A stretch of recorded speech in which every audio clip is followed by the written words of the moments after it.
ನಮಸ್ಕಾರ. ಪ್ರಾರ್ಥನೆ ಎಂಬುದು ಅದ್ಭುತವಾದ ಔಷಧಿ ಇದ್ದಂತೆ ಜೀವನಕ್ಕೆ.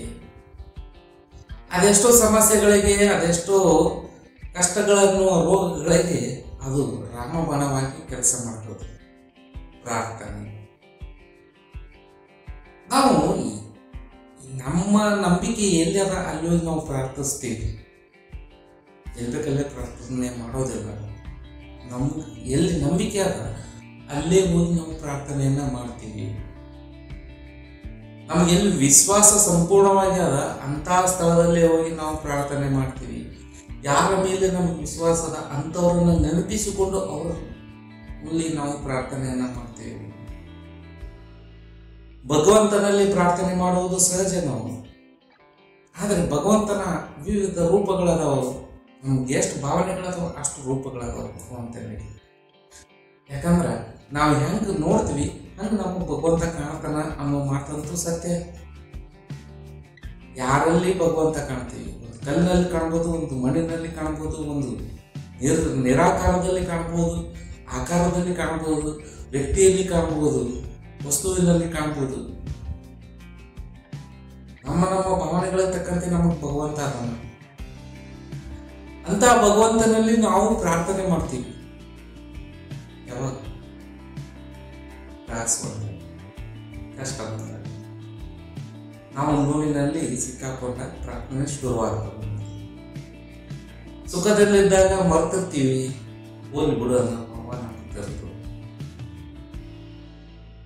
ಪಟನ್ ಭಗವಂತ ಸಾಕು, ಪ್ರಾರ್ಥನೆ ಇರಲ್ಲ ಸಾಕು ಪಟನ್ ಒಂಥರ ನಡೀತದ ಬಿಡು ಅನ್ನೋ ಭಾವದಲ್ಲಿ ಇರ್ತೀವಿ. ಪ್ರಾರ್ಥನೆ ಯಾವಾಗೇ ಮಾಡಲಿ, ನಾವು ಕಷ್ಟದಾಗೆ ಇರಲಿ, ಸುಖದಾಗೆ ಇರಲಿ, ಏನೇ ಇರಲಿ, ಪ್ರಾರ್ಥನೆ ಮಾಡುವಂಥ ಸಂದರ್ಭದಲ್ಲಿ ನಾವು ಸಂಪೂರ್ಣವಾಗಿ ಭಗವಂತನಿಗೆ ಸಮರ್ಪಣೆಯಾಗಿ ಪ್ರಾರ್ಥಿಸಬೇಕು. ಸುಮ್ಮನೆ ಕೇಳೋದಕ್ಕೋಸ್ಕರ ಅಪ್ಪ ಅಂತ ಬೇಕಾಗಿಲ್ಲ. ಜಗದ ತಂದೆ ಅಲ್ಲ, ನಮ್ಮೆಲ್ಲರ ಸಖ. ನಾವು ಯಾವ ಭಾವದಿಂದ ನೋಡಿದ್ರು ಭಗವಂತ ಬೇಡ ಅನ್ನೋದು. ನಮ್ಮ ಮಗುವಾಗಿ ನೀವು ನೋಡ್ರಿ, ಚಿಕ್ಕ ಮಗುವಿನ ಭಗವಂತ ಕಾಣ್ತಾನೆ. ಆ ಪುರುಷನಂತೆ ಕೂಡ ನಮಗೆ ಭಗವಂತ ಕಾಣ್ತಾನೆ. ನಾವು ಯಾವ ದೃಷ್ಟಿಕೋನದಿಂದ ನೋಡ್ತೀವಿ ಅನ್ನೋದು ಮುಖ್ಯ ಅಲ್ಲ, ಭಗವಂತನನ್ನು ಎಷ್ಟು ಪ್ರೀತಿಸ್ತೀವಿ ಅನ್ನೋದು ಮುಖ್ಯ. ನಮ್ಮ ಮಗುವನ್ನು ನಾವು ಎಷ್ಟು ಪ್ರೀತಿಸ್ತೀವಿ ಅದಕ್ಕಿಂತ ಹೆಚ್ಚಿನ ಪ್ರೀತಿ ಭಗವಂತನ ಮೇಲೆ ಇರಲಿ. ಅವಾಗ ನಾವು ಪ್ರಾರ್ಥಿಸಿದ ಪ್ರಾರ್ಥನೆ ಸಫಲ ಆಗ್ತದೆ. ನಮ್ಮ ತಂದೆಯನ್ನು ನಾವು ಎಷ್ಟು ಪ್ರೀತಿಸ್ತೀವಿ, ತಾಯಿಯನ್ನು ಎಷ್ಟು ಪ್ರೀತಿಸ್ತೀವಿ, ನಮ್ಮ ಮಗುವನ್ನು ಎಷ್ಟು ಪ್ರೀತಿಸ್ತೀವಿ ಅದಕ್ಕಿಂತಲೂ ಹೆಚ್ಚಿನ ಪ್ರೀತಿ ಭಗವಂತನ ಮೇಲೆ ಮೂಡಬೇಕು. ಈಶನ ಆ ಆರಾಧನೆ ನಮ್ಮ ಮನಸ್ಸಿನಾಗ ಹೆಂಗಾಗಬೇಕು ಅಂದ್ರೆ, ಒಬ್ಬ ಪ್ರೇಯಸಿಗಾಗಿ ಪ್ರಿಯತಮ ಎಷ್ಟು ಚಡ್ಪಡಿಸ್ತಾನಲ್ಲ ಅದಕ್ಕಿಂತಲೂ ಹೆಚ್ಚಿನದಾಗಿರ್ಬೇಕು. ಅಂತ ಒಂದು ತೀವ್ರತೆ ಪ್ರೀತಿ ಭಗವಂತನ ಮೇಲೆ. ಅವಾಗ ನಮ್ಮ ಪ್ರಾರ್ಥನೆ ಕೂಡ ಬಹಳ ಶುದ್ಧವಾಗಿರ್ತದೆ, ಪ್ರಾರ್ಥನೆ ಕೂಡ ಬಹಳ ಆಳವಾಗಿರ್ತದೆ. ಯಾರೋ ಕಷ್ಟದಲ್ಲಿ ಗೊತ್ತಾದ್ರೆ ಸಾಕು, ಅವ್ರಿಗೆ ನಾವು ಭಗವಂತನಲ್ಲಿ ಪ್ರಾರ್ಥನೆ ಮಾಡಕ್ ಶುರು ಮಾಡ್ತೀವಿ. ಯಾಕಂದ್ರೆ ಭಗವಂತ ನಮ್ಮ ಹತ್ರದ ಮನುಷ್ಯ ಆಗಿರ್ತಾನೆ, ನಮ್ಮ ಆತ್ಮೀಯ ಮಿತ್ರ ಆಗಿರ್ತಾನೆ. ಏನಿದ್ರು ಹೇಳ್ಕೋಬೇಕು ಅನಿಸ್ತದೆ, ಏನಿದ್ರು ಕೇಳ್ಬೇಕು ಅನಿಸ್ತದೆ. ನೋಡಪ್ಪ ಹಿಂಗಾದ ಪ್ರತಿಯೊಂದು ಆತನಲ್ಲಿ ಹಂಚಿಕೊಳ್ಳುವ ಭಾವ ನಮ್ಮಲ್ಲಿ ಉಂಟಾಗ್ತದೆ.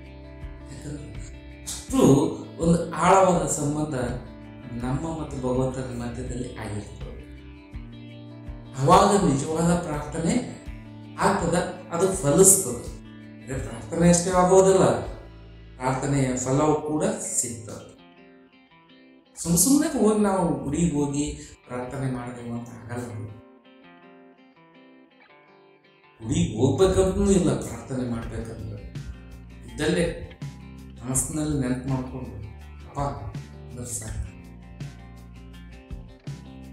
ಅಲ್ಲಿ ನಮ್ಮ ಸಮರ್ಪಣೆ ಬಹಳ ಮುಖ್ಯ ಅದ. ಆ ಪ್ರಾರ್ಥನೆಯಲ್ಲಿ ನಾವೆಷ್ಟು ನಮ್ಮನ್ನು ನಾವು ಸಮರ್ಪಿಸಿಕೊಂಡಿವಿ ಅನ್ನೋದು ಮುಖ್ಯ. ಅದ್ರ ಮೇಲೆ ಅದು ಪ್ರಾರ್ಥನೆಗೆ ಫಲ ಸಿಗ್ತದೆ, ಇಲ್ಲ ಅಂದ್ರೆ ಇಲ್ಲ. ಮತ್ತು ಭಗವಂತ ನಿಜವಾದ ಪ್ರಾರ್ಥನೆಗೆ ಎಂದೂ ತಿರಸ್ಕಾರನೇ ಮಾಡಿಲ್ಲತ್ತ. ಅದು ಒಳ್ಳೇದಿರಲಿ ಕೆಟ್ಟದಿರಲಿ ಏನು ಕೇಳ್ತಾರೆ ಕೊಟ್ಬಿಡ್ತಾನೆ. ಕಡೆ ಹೇಳಿದ್ದು ನೀವು ಹೋಗ್ತಾರೆ, ಮುಂದಿನ ಫಲನೂ ನಿಮಗೆ ಅಂತ.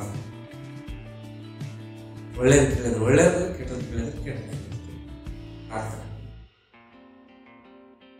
ಆದರೆ ಯಾವಾಗ ಭಗವಂತನಲ್ಲಿ ನಾವು ಸಂಪೂರ್ಣವಾಗಿ ಸಮರ್ಪಣೆ ಮಾಡ್ಕೊಂಡಿರ್ತೀವಿ, ಆ ಸಂದರ್ಭದಲ್ಲಿ ಕೆಟ್ಟ ಪ್ರಾರ್ಥನೆಗಳನ್ನೂ ಆಗೋದಿಲ್ಲ ನಮ್ಮಿಂದ. ಯಾಕಂದ್ರೆ ಪ್ರಾರ್ಥನೆ ಮಾಡಕ್ಕೆ ನಾವು ಅಲ್ಲಿ ಉಳಿದೇ ಇರೋದಿಲ್ಲ. ಅಲ್ಲಿ ಭಗವಂತನ ಪ್ರತಿಬಿಂಬನೇ ನಾವಾಗಿರೋದ್ರಿಂದಾಗಿ ಆ ಭಗವಂತನ ಒಳ್ಳೆತನ ಎಲ್ಲವೂ ನಮ್ಮನ್ನು ತುಂಬಿಕೊಂಡಿರ್ತದ. ಆ ಒಳ್ಳೆತನ ತುಂಬಿಕೊಳ್ಳೋದಕ್ಕಾಗಿ ಇತರರಿಗೆ ಒಳ್ಳೇದಾಗಲಿ ಅನ್ನೋ ಭಾವನೆ ಅಷ್ಟೇ ಇರ್ತದೆ.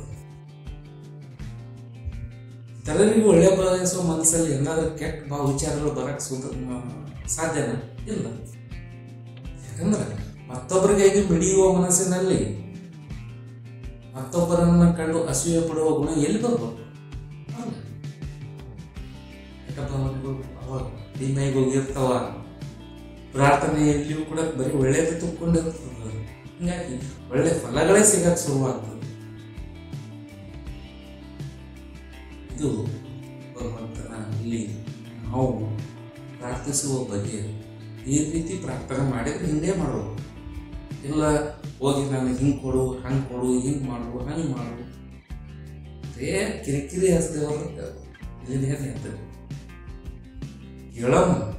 ತ್ರಾಸ ಬಂದದಂದ್ರೆ ಹೋಗಿ ನೋಡಪ್ಪ, ತ್ರಾಸ ಬಂದದ್ದು ಹೆಂಗಾರ ಮಾಡಿ ಬಗೆಹರಿಸ್ತದೆ ಅನ್ನೋದ್ರ ಜೊತೆಗೆ ಭಗವಂತನಲ್ಲಿ ನಮ್ದೊಂದು ಸಮರ್ಪಣೆ ಇರಬೇಕು. ಸಮರ್ಪಣೆ ಇರಬೇಕು. ಯಾರಿಗಾಗೂ ಒಂದಿಷ್ಟು ನಾವು ಪ್ರಾರ್ಥನೆ ಮಾಡುವಷ್ಟು ವಿಶಾಲವಾದ ಮನಸ್ಸು ನಮ್ದಾಗಿರ್ಬೇಕು.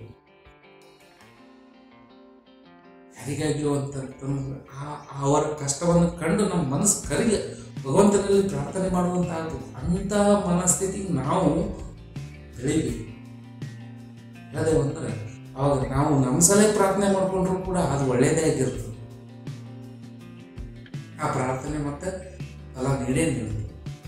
ಅದಕ್ಕಾಗಿ ಪ್ರಾರ್ಥನೆ ನಾವು ಮಾಡಿದ್ರೆ ಹಿಂಗೆ ಮಾಡೋದು. ಸ್ವಾರ್ಥದಿಂದ ಕೂಡಿರ್ತಕ್ಕಂಥ ಮ್ಯಾಗಿನ ಪ್ರಾರ್ಥನೆಗಳು ನಮಗೆ ಬೇಕಾಗಿಲ್ಲ. ಧನ್ಯವಾದಗಳು.